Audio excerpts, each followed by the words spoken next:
Hey everybody, it's James from Tindall, and I'm back again this time with a quick video about Bitlocker. I had a client bring in a laptop that was locked by Windows Bitlocker. Now Bitlocker can be very frustrating to resolve because there is a small possibility that you can lose everything. If your computer ever prompts you to enter in a recovery key, there are really only four things you can do. Number one would be disconnect all external devices from your computer, your mouse, your keyboard, headset, external drives, etc., and reboot it.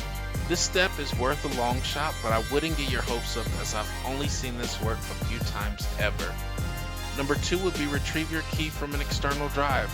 Hopefully when BitLocker was enabled on your PC, you saved the recovery key to a flash drive or an external drive. Connect that drive to a working machine and locate the recovery key.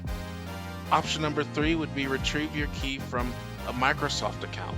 If you chose to save to your Microsoft account, navigate to https://account.microsoft.com/devices/recovery key and sign in with your Microsoft credentials. You should see your recovery key for that machine as well as any others tied to that account.